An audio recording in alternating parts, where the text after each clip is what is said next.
It's the power in numbers, and we can't let nothing stop the mission. I'm optimistic. It's collaboration over competition, rising way above the opposition. Who rocking with it? Okay, so we've got to know a little bit about you.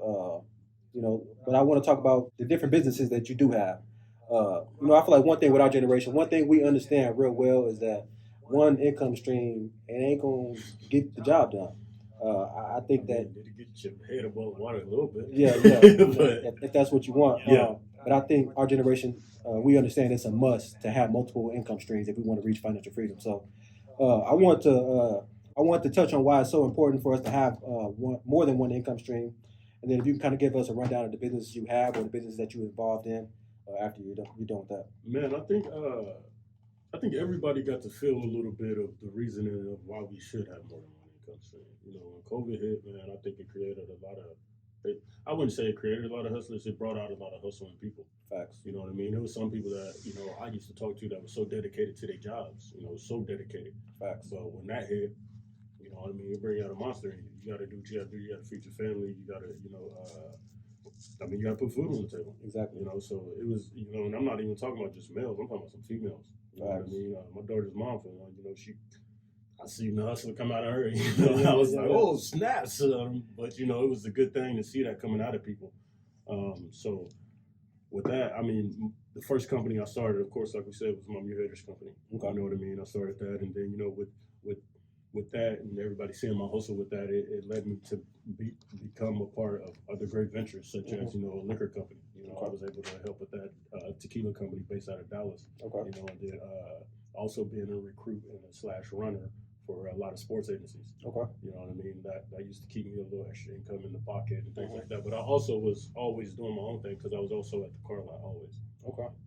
Man, I was a hustler at the car lot. My boy Brock put me onto that game, and and I worked for Brandon Stevens. I worked for Les Egg, and the Culver family on parts. I always had a hustle, and I always knew that I got to get some money. And my thing was, I was never satisfied with the big, I'm getting paid this much an hour. Like that was never, because number one, I like to spend money. I like to buy some fancy stuff. I like to get it. So King life. Yeah, so I didn't get to grow up like that. So when I got the chance to get some money and go buy some nice stuff, my mom used to always tell me, boy, why don't you save your money? But my thing was I'm gonna go get some more. I'm gonna go get some more. So that's kind of how I started with that. But Mute Haters, and then I went on to Thrive Sports. I opened up my sports agency. Okay. I actually opened it up in Houston, but I brought it back home. Okay. Man, I had a real great time. Still having a great time doing it right now. Mm-hmm. And then after that, I continued on because I wanted to get into the podcast world. Mm-hmm. And but the thing about it is, when I got into the podcast or the fourth quarter sports I have, it was more about I just wanted to give some of my players a platform. Yeah. I was always dealing with players was going through, from talking to them and working with them with my sports company. And I was like, man, I just want to give them a little platform. Yeah. So that's kind of where that came from because a lot of people, don't understand what these guys go through, when the helmet's not on or when the ball's not dropping. Exactly. So, I thought that was a real dope thing that I did. And then, it was really just something that my heart was in it more than me worried about how much money I can make from it. Yeah. So that's purposeful work. Yeah, so that's kind of where I'm just having fun with that. But yeah, man, I did that, and then I got my grow company. Okay. We have a grow company in Edmond, Oklahoma. Me and my buddies. The great thing about that is it was just a great opportunity that was presented to me. Mm-hmm. My client again said, hey, I want to get into this business. Before we jumped into business, so we did a lot of homework. You got to. Man, we did a year worth of homework. Okay.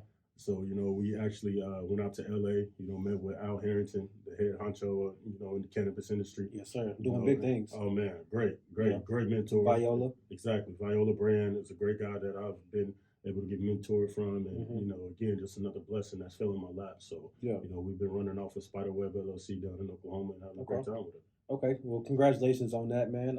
Definitely the definition of a serial entrepreneur. Could you give us some of the names of the players, that you represent in your sports agency company?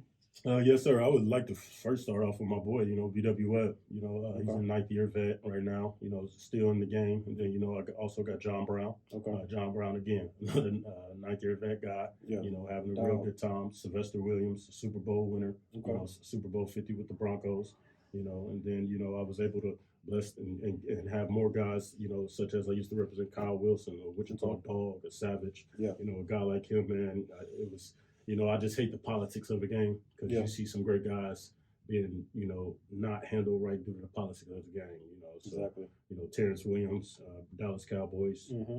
a guy I was blessed to, represent of in his Thomas career. Yeah. Robert Thomas, defensive tackle, Miami Dolphins. So, I was blessed to have some guys, man. Derek Griffin, my first NBA guy. Okay, So- yeah, that's dope. Quite the list there. I will say from my personal experience, out of high school, I went to Washburn, but during my recruiting, high school recruiting, Pitt State was one on top of my list, and I went on a visit there to Pitt State, and the legend of John Brown was on campus. You know what I'm saying? Oh man. So the crazy thing about John is Caulfield actually really disrespected him when he was at Caulfield. Mm-hmm. You know what I mean? It kind of dogged him out. So John's thing was I literally sat in the dorm room with this man. Mm-hmm. He told me, he said, "Dog, wherever I go, we win it." Yeah. Like literally, like I'm talking about no cracker smile. Like my man was serious. Yeah. Literally went to Pitt State, Won him a national championship. Yep, and that was the year after. Man, I wasn't shocked, but I was like, Yeah. he didn't lie. Yeah. So it's something about speaking things into existence and then doing it, man. You know what I'm saying? Definitely. It's something about that.